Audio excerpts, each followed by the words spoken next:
Nesse momento, nós temos a presença da doutora Renata Gusson, que vai falar de um tema muito importante, que é a defesa da vida, onde vai falar também sobre os métodos contraceptivos e também de tantos artifícios que se movem diante da família, diante da saúde da mulher e da saúde da família de uma forma geral, tanto da saúde do corpo, da saúde da mente e da alma. Estejamos atentos a esse apelo, palavras que muitas vezes soam forte, mas palavras que precisam ser ditas de uma forma profética, para que convertamos as nossas ações, as nossas más ações e vivamos a cultura da vida. Seja bem-vindo, Renata. Deus te abençoe. Muito obrigado desde já pela sua presença e que possamos aproveitar e beber dessa fonte de vida que vai nascer através também dessa pregação. Olá, eu sou a Renata Gusson, eu sou farmacêutica bioquímica de formação, eu tenho mestrado em ciências, pós-graduação em biologia molecular, sou casada, mãe de 4 filhos. E é uma alegria para mim poder estar aqui nessa oportunidade conversando com vocês. Agradeço ao grande amigo César Quirino pelo convite e a todos da comunidade Operários da Messe. E fico muito contente em poder falar sobre o assunto de hoje, porque é um assunto que é de vital importância, tanto para a sociedade quanto e principalmente para a igreja, né? Todos nós percebemos que, infelizmente, a vida humana vem sendo cada vez mais desprezada em várias facetas. Quando se fala, por exemplo, de legalização de aborto, quando se fala de legalização das drogas, a gente sabe que droga não deixa ninguém mais saudável, né? E há pessoas que estão lutando para legalizar drogas, que deixam as pessoas, muitas vezes, permanentemente lesadas neurologicamente, né? Faz elas perderem a saúde. Então, por que legalizar drogas? Porque há mais uma das facetas desse desprezo pela vida humana. A questão da eutanásia é um desprezo pela vida humana, né? Como se começa a dar muito problema, muito trabalho, muito gasto, elimina. E então a vida humana ela vai propositalmente sendo minada, essa dignidade vai sendo minada e trocada por uma visão absolutamente materialista, funcional. Então, enquanto eu produzo, enquanto eu sou útil, eu mereço viver. A partir do momento que eu não sou útil, eu mereço morrer. E isso é muito perigoso.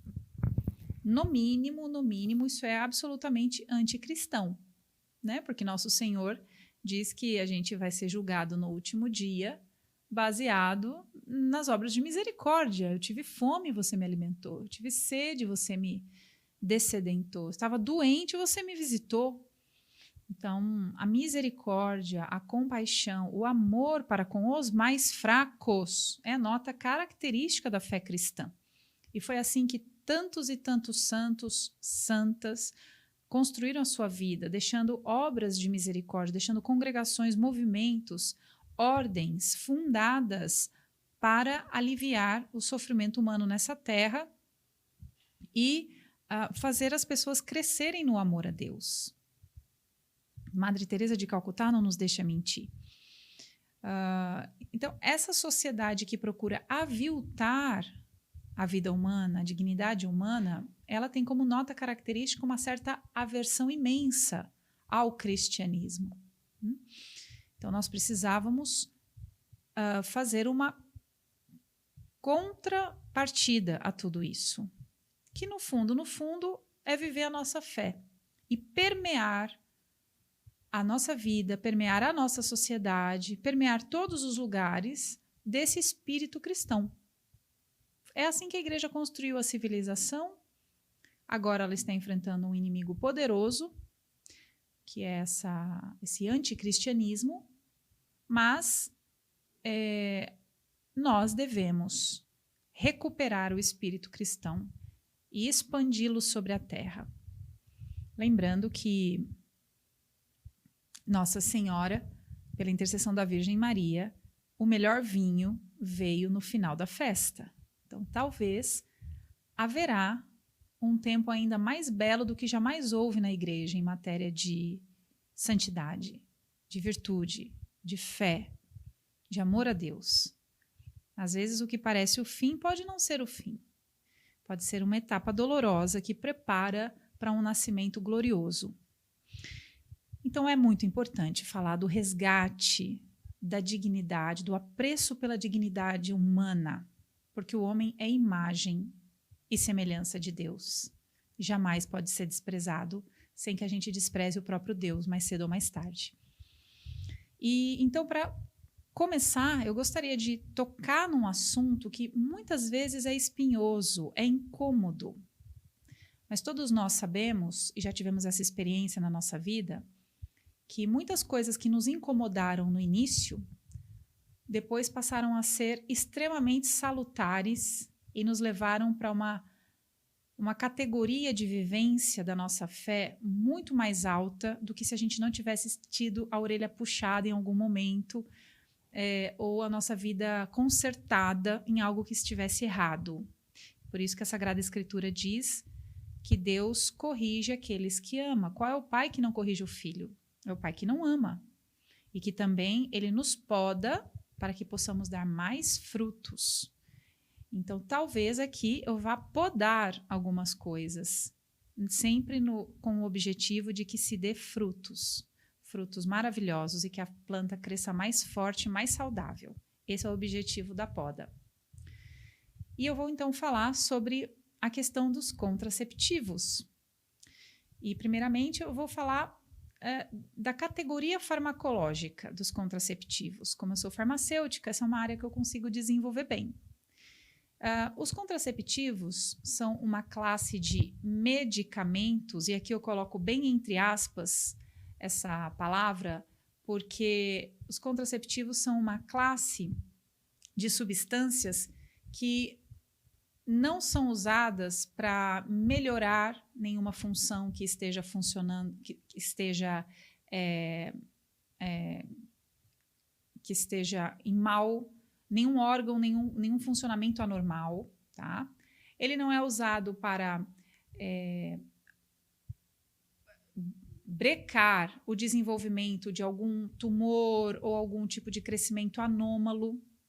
Ele não é uma classe de medicamentos que suplementa alguma deficiência.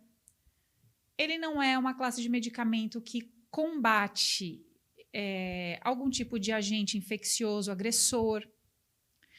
Os contraceptivos são uma classe de medicamentos que bloqueia o funcionamento fisiológico normal de um sistema.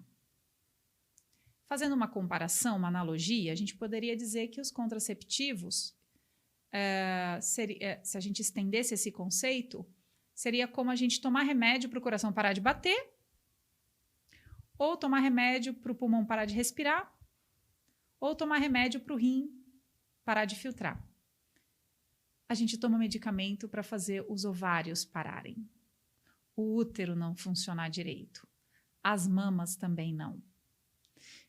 Só que, infelizmente, por já décadas de doutrinação da indústria farmacêutica, de corrupção do ensino da medicina, essas coisas são tidas hoje como tão naturais, tão óbvias de que é o que se deve fazer, que a gente perde um pouco essa leitura um pouco mais objetiva, um pouco mais racional do que significa a classe de contraceptivos, a classe farmacológica dos contraceptivos.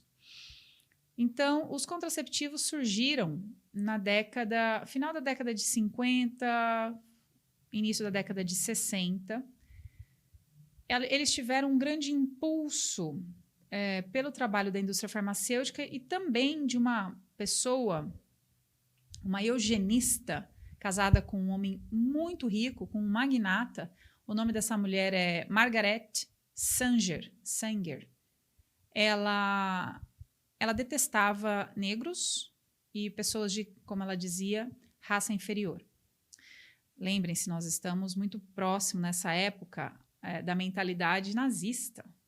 Foi a mentalidade eugenista e evolucionária que fez com que Hitler quisesse aniquilar o povo judeu e os doentes mentais, ciganos, gêmeos, tá? Aquilo tem uma explicação. Tem uma explicação se você pensar que, para o Hitler e os nazistas, a evolução ela é uma verdade científica absoluta, não se trata de uma hipótese, ela é uma verdade em que apenas os fortes sobrevivem. Apenas os mais capacitados devem vingar. E os mais fracos precisam ser eliminados. Eles seriam eliminados pela natureza, mas com um passo muito lento. Ao passo que, se você puder, com o uso da ciência, você pode usar a ciência para acelerar o processo evolutivo. Essa é a cabeça de um evolucionista. Então, Hitler pensava assim, os eugenistas pensam assim, a Margaret Sanger pensava assim.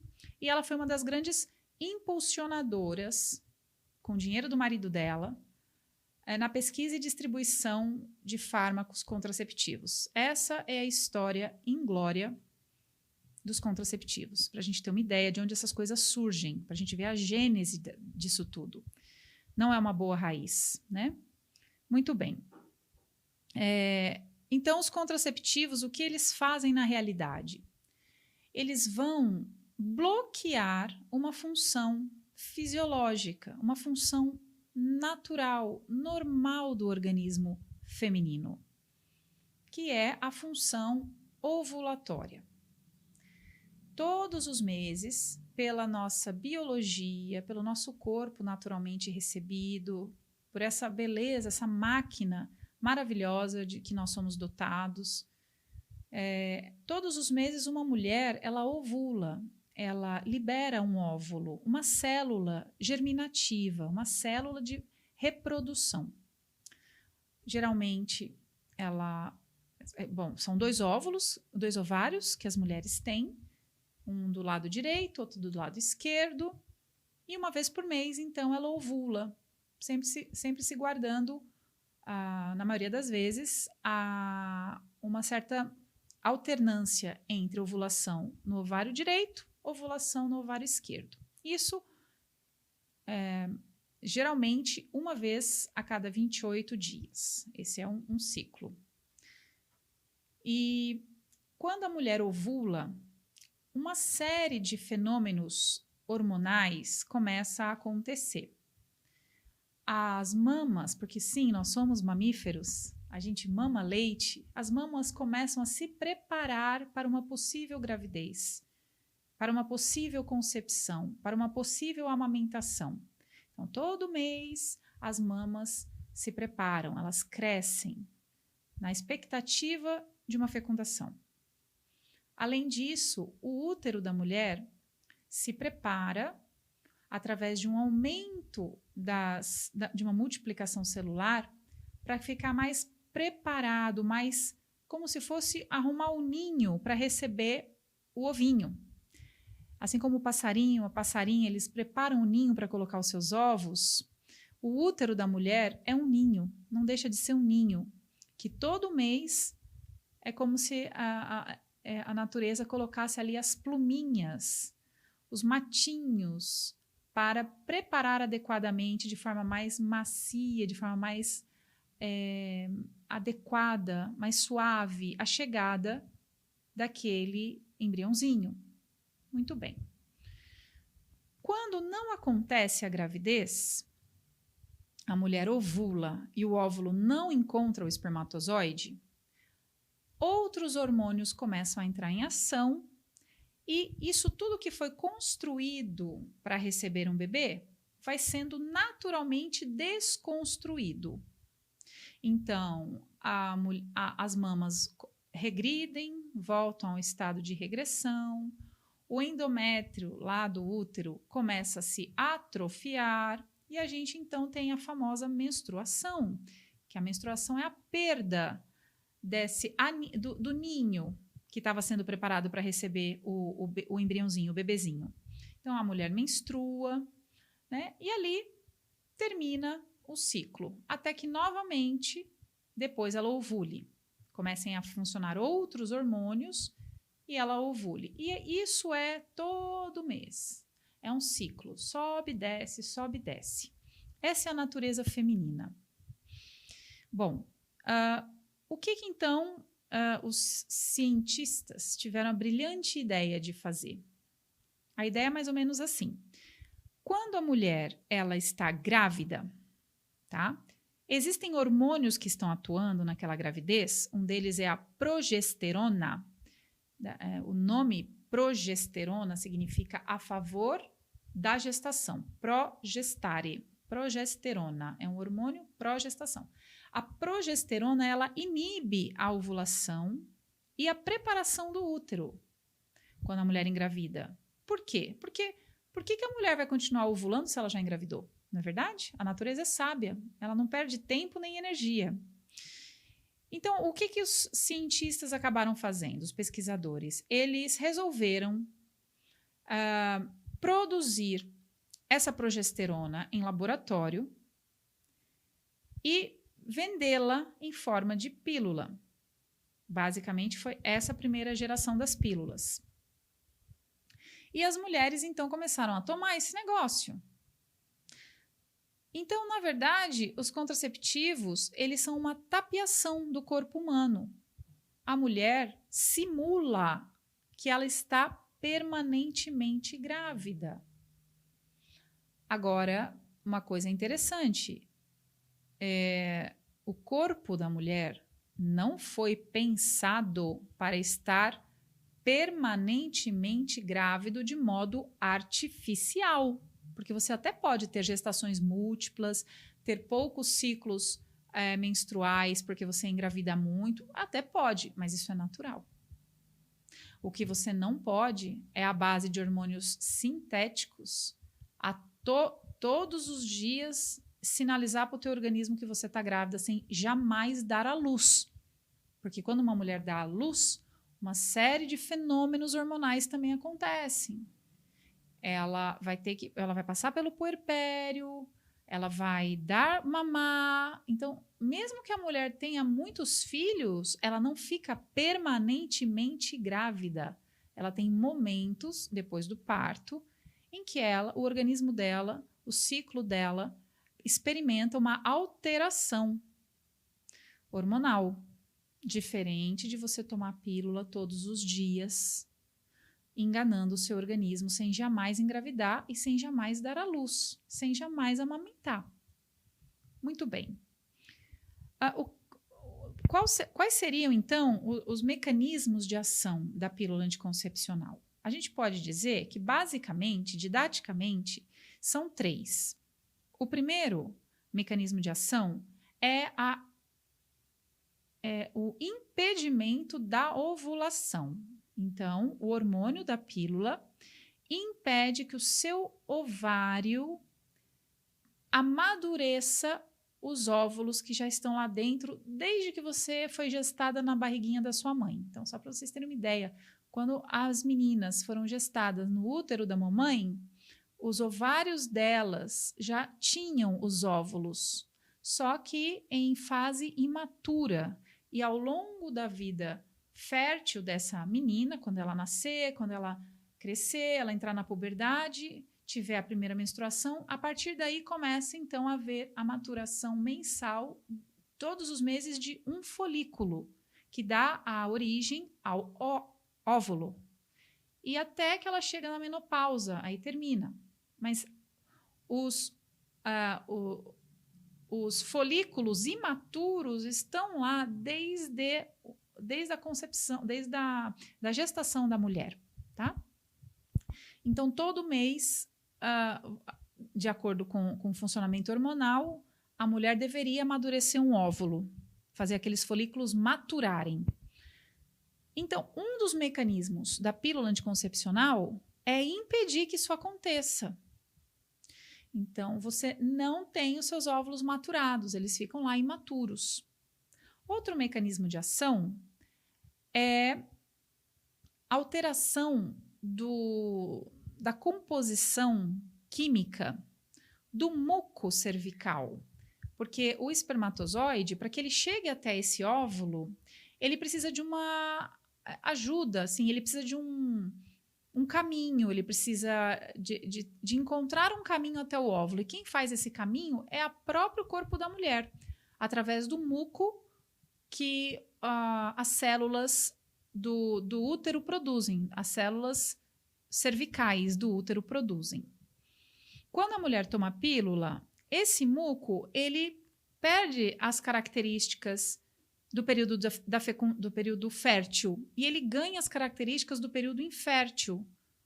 Ou seja, é um muco que fica pouco adequado para o espermatozoide poder nadar por ele. Ele fica mais ressecado.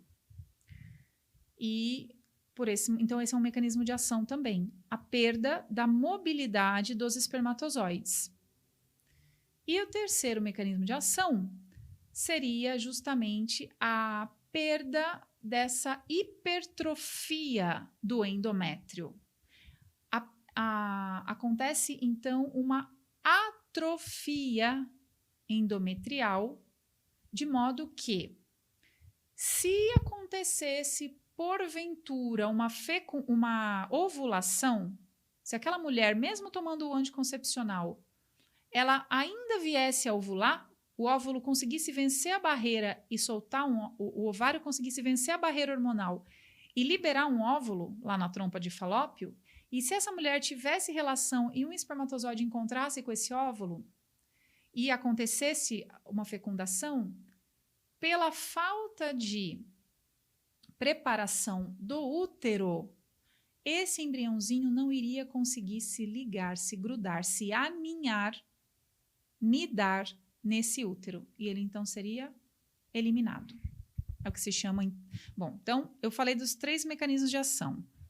A perda da ovulação, a perda da mobilidade do espermatozoide por alterações nas características do muco cervical e a atrofia endometrial. Muito bem. A gente pode dizer que o primeiro mecanismo de ação, que é a falta de ovulação, é um problema moral com relação ao 6º mandamento, que é você não poder desvincular o ato unitivo, ou seja, a relação entre marido e mulher, da possibilidade procriativa. Tá? Moralmente falando, você não pode fazer essa dissociação. Por que não pode? Porque é óbvio. O ápice da relação sempre é a colocação das células germinativas para encontro com das células germinativas masculinas para o encontro possível com a célula germinativa feminina. Esse é o fim. Tanto é que quando isso ocorre, não há mais nada para continuar na relação. Ela termina. O fim dela é quando, então, o espermatozoide é lançado.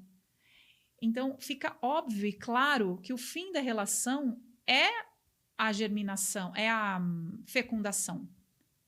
Mesmo que nem em toda relação aconteça uma fecundação, porque a mulher é cíclica, então pode ser que não tenha um óvulo lá para ser fecundado, mas pelo varão não há mais nada o que fazer depois que é lançado o espermatozoide. Então mostra que o fim da relação querido pela natureza é a fecundação. E também, claro, a união entre marido e mulher. Favorecer a união entre marido e mulher. Bom, então, se você toma o contraceptivo e você impede a ovulação, você está moralmente pecando, você está moralmente errando, porque você está querendo impedir uma possível fecundação sem, contudo, abrir mão da relação sexual. Vamos fazer uma analogia. Se diz que, na época da decadência do Império Romano, quando os romanos já estavam num nível, uma decadência moral muito grande, estava tudo desmoronando, porque aqueles homens já não eram mais capazes de sustentar moralmente o império, eles já estavam moralmente decrépitos. Eles faziam banquetes e eles comiam.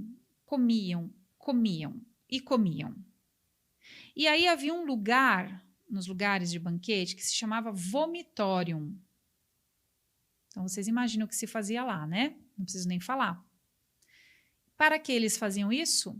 Para depois voltarem e continuarem comendo. Hoje, a gente ouvindo uma coisa dessas, a gente tem uma certa repulsa, é óbvio. Nós somos pessoas civilizadas. O mínimo de educação a gente tem. E sabe que faz mal para a saúde um tipo de comportamento desse. Agora, quando se fala de uso de contraceptivo na relação marido e mulher, se faz exatamente a mesma coisa, só que os olhos não enxergam a brutalidade do ato. O que se está fazendo é você querer a relação em si, ou seja, o prazer, como os romanos queriam o prazer do paladar, queriam o prazer de comer, mas, ao mesmo tempo, eles não queriam que o alimento fosse absorvido, que o alimento pudesse ser... que eles fossem saciados, que eles fossem nutridos, que é o objetivo da gente se alimentar, é a nutrição. Não, por mais que tenha o gosto, a gente não come para sentir o gosto. O gosto, ele ajuda a gente a se alimentar. Mas o objetivo da alimentação é nos nutrir e permitir que a nossa vida física, biológica possa acontecer. A relação sexual, o objetivo dela não pode ser, embora tenha a questão do prazer, e é querida por Deus, Deus sempre atrela um prazer especial a tudo aquilo que é importante para a manutenção da vida humana e da espécie. Então, tem um prazer anexo àquilo, mas o prazer anexo ele é apenas para tornar mais fácil, agradável, algo que é necessário ao ser humano ou à espécie, porque o sexo não é necessário à manutenção do corpo do ser humano, mas à espécie. Então, algumas pessoas podem ficar sem relação sexual sem problema nenhum, mas nem todos também. Mas a gente sabe, inclusive, que não dá para uma pessoa ficar sem comer, ela morre, né? Então, porque a alimentação ela é para o bem do indivíduo, a relação sexual para o bem da espécie.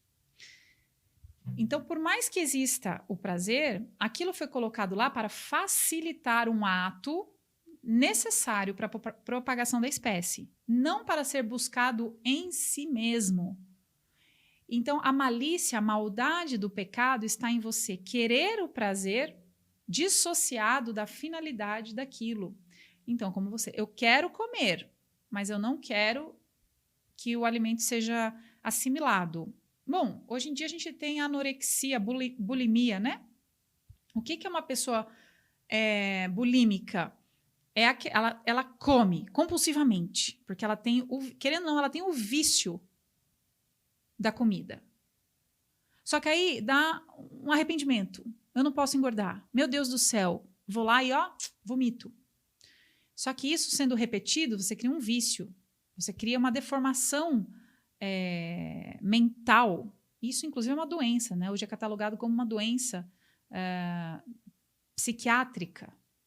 Então, sempre que a gente desassocia, faz essa quebra nas coisas da natureza, ali está o princípio da malícia, o pecado. Porque o pecado, como diz São Tomás de Aquino, nada ofende a Deus, ou seja, nada é pecado, senão aquilo que fazemos contra o nosso próprio bem. O pecado não é pecado porque Deus apenas diz isso é pecado, mas Deus diz que isso é pecado porque Ele, como nosso Criador, sabe o que nos convém, o que é o bem para nós. Então, comer descontroladamente, compulsivamente, depois vomitar, não faz bem. Você tem problema de esôfago, você tem problemas seríssimos pelo ácido do estômago que acabam corroendo o seu esôfago. Você tem problemas seríssimos psicológicos. Não é bom. Aí, voltamos para a questão da pílula.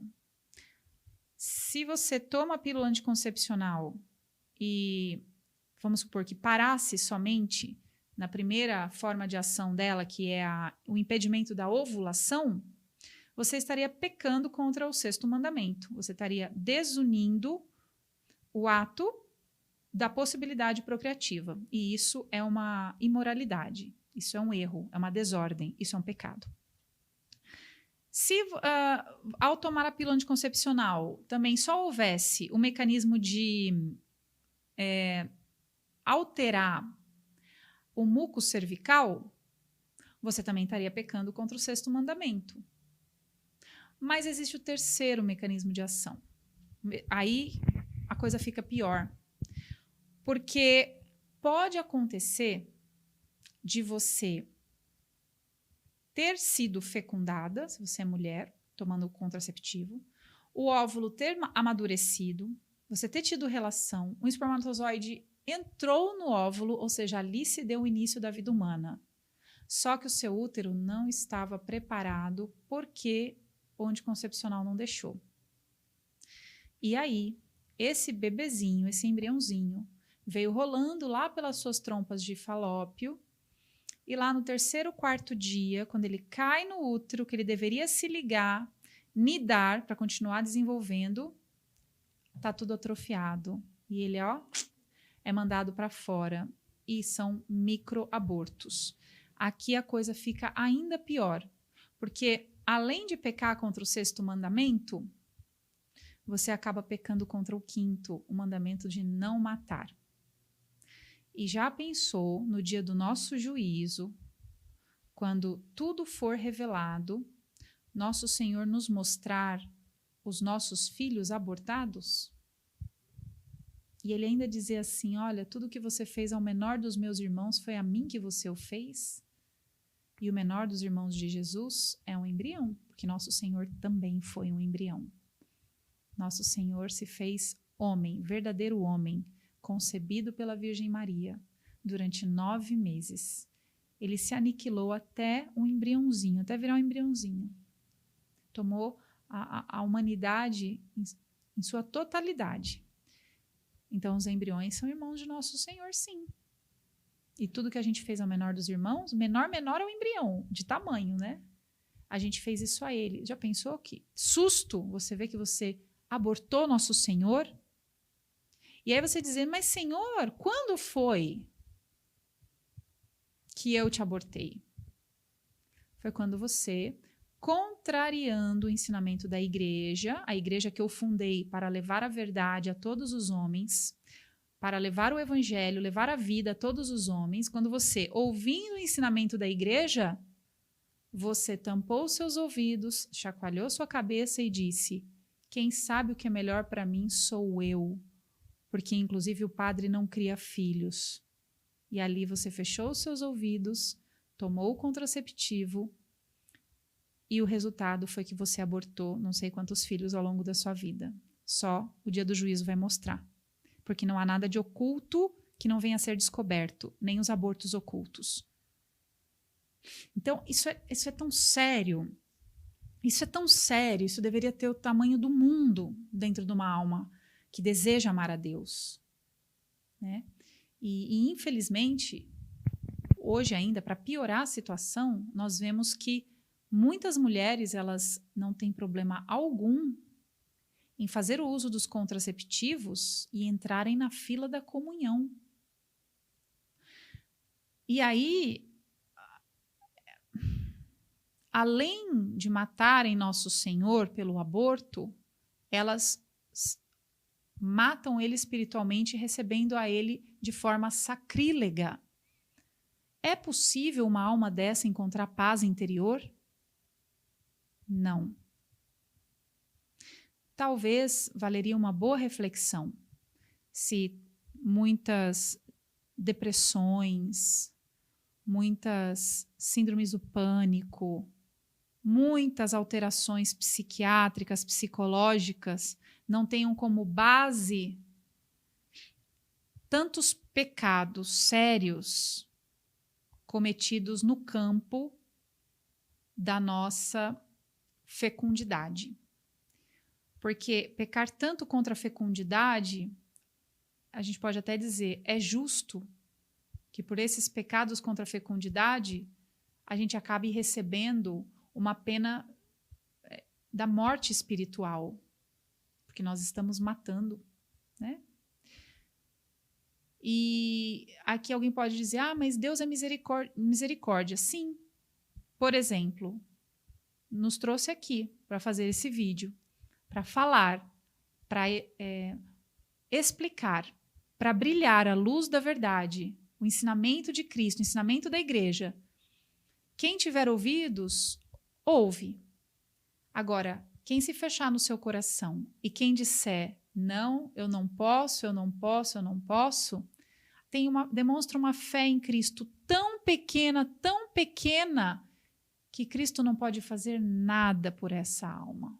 Ali no Evangelho a gente vê muitas vezes que diz que nosso Senhor não fez milagres ali porque eles não tinham fé.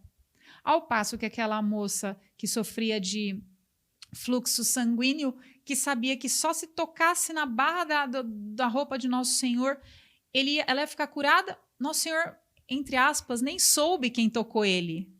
Como Deus ele sabia, mas como homem ele não tinha visto, foi por trás que ela chegou. Mas ele sentiu aquela força, a força que cura saindo dele. A fé daquela mulher tirou de Jesus uma força sem ele saber. Então, é nesse sentido que Nosso Senhor é misericórdia, quando Ele nos educa, quando Ele nos orienta, quando Ele nos manda pessoas ou acontecimentos para nos iluminar, para nos mostrar o caminho certo, para nos apontar o erro.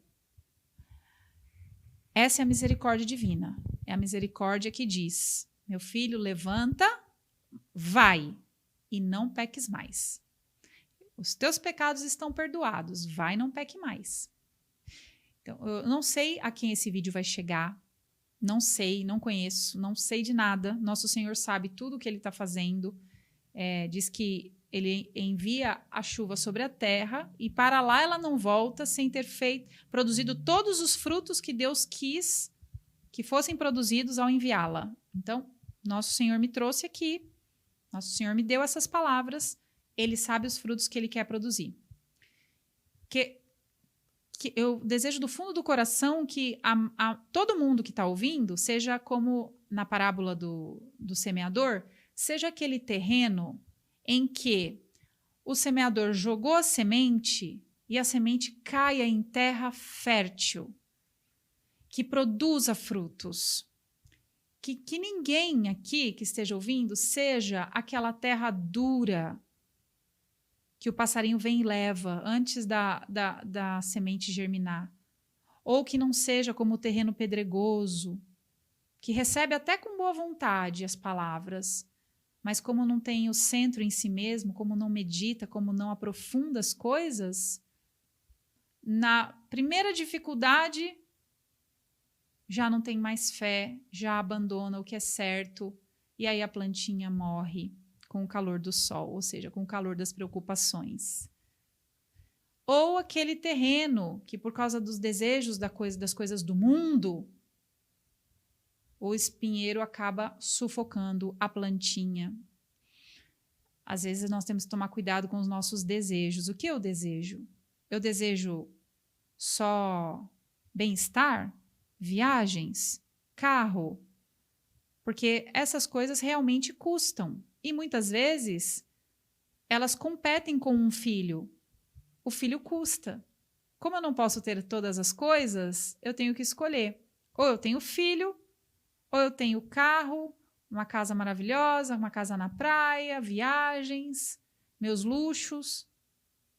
É sempre uma questão de escolha. Muitas vezes os filhos não são a nossa principal escolha. Só que os filhos são imagem e semelhança de Deus. O carro é pó. A casa Não vai ficar pedra sobre pedra. Tudo vai passar. Uma alma é eterna. Essa não passa. Essa vai dar glória a Deus eternamente. Então, quando a gente não tem a visão de fé, quando a gente não vê as coisas como devem ser vistas, as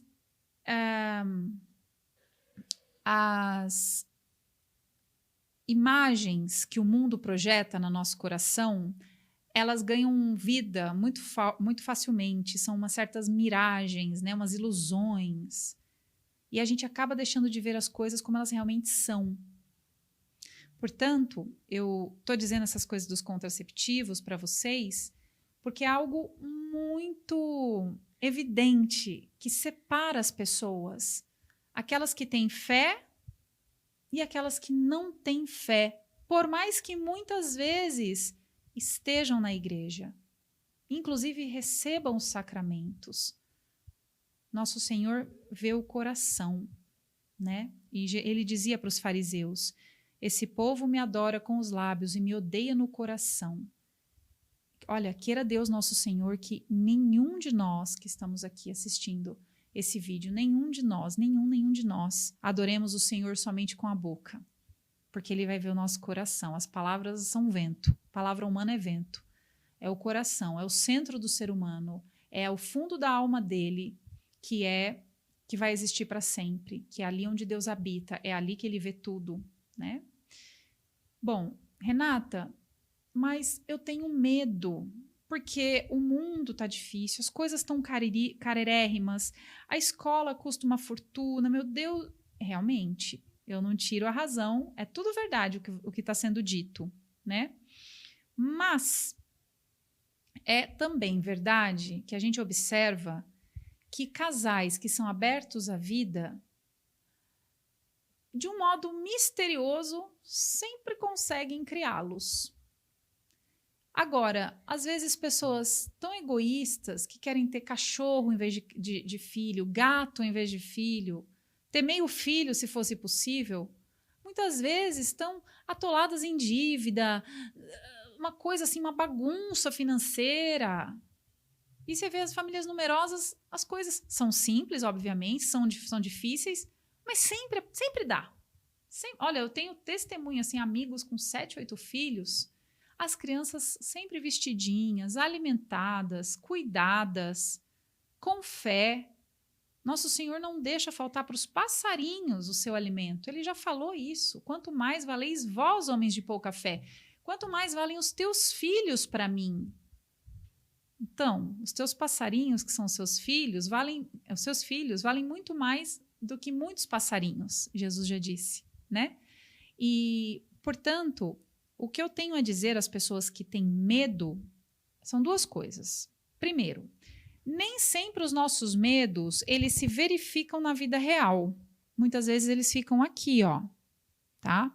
Muitas vezes o mundo, o demônio e a carne, os nossos inimigos, né? Eles projetam na nossa mentalidade, e aqui está a luta, né? Projetam na nossa mente obstáculos grandes, quase intransponíveis, que nunca aparecem na vida real. Mas como a gente é baseado muito no que a gente pensa, esses pensamentos nos perturbam, nos desanimam. O que a gente faz, então, contra esses pensamentos? Nosso Senhor já disse: não temas, crê somente. O remédio contra o medo não é o pensamento positivo, não é a autoajuda, não é... Por incrível que pareça, o remédio contra o medo se chama fé. E como é que a gente cresce na fé? Em primeiro lugar, pedindo a fé. A fé é uma virtude teologal, fé, esperança e caridade. Por ser uma virtude teologal, é uma virtude que vem do próprio Deus para o homem. Peçamos a fé. Todos os dias vamos ter o exercício de: Senhor, aumenta a minha fé. E quando pedir aumenta a minha fé, já pede com fé, porque você vai aumentar a sua fé. Entende? Aumenta a minha fé. Teve medo, teve apreensão, deu aquela angústia no coração, Senhor, aumenta a minha fé. Como o cego o Bartimeu, né? Jesus, que eu veja, porque a fé nos ensina a ver além das aparências. A fé é o fundamento das coisas que se espera. As coisas que se esperam são realmente eternas, não vão acabar nunca. As coisas que caem sob o domínio dos sentidos, olhos, ouvido, essas daqui vão passar. E, inclusive, na vida eterna, diz que nós não teremos nem memória desse mundo mais. Portanto, a fé é uma âncora que me ancora lá na realidade última da minha vida, que é Deus. Deus e a vida que Deus promete a cada um de nós. Certo? Então, quando o medo, que nem um vento impetuoso, começa a pegar o barquinho da nossa vida e jogar de um lado para o outro, as ondas virem, quererem perturbar, querer mandar a gente para o fundo do mar, aquela angústia, aquele medo. Lembrem-se de São Pedro indo até Jesus. Enquanto ele olhava para Cristo, ele andou sobre as águas. Quando ele ouviu o vento e teve medo, ele afundou. E Jesus repreende o quê? Ele não fala do medo, repreende a falta de fé. Homem de pouca fé, por que duvidaste? Aí, só que a gente percebe dentro de nós que a gente não tem essa fé que nosso Senhor está cobrando de Pedro. Nem o grande Pedro tinha. Depois teve, obviamente, graças a Deus. É aí então que nós temos que pedir, Senhor, aumenta a minha fé. Essa é uma oração que Jesus nunca deixa de atender. Pode ter certeza. Ele pode não te dar a saúde que você pede, ele pode não te dar o dinheiro que você precisa, ele pode não te livrar de uma situação conflitiva, difícil, perigosa.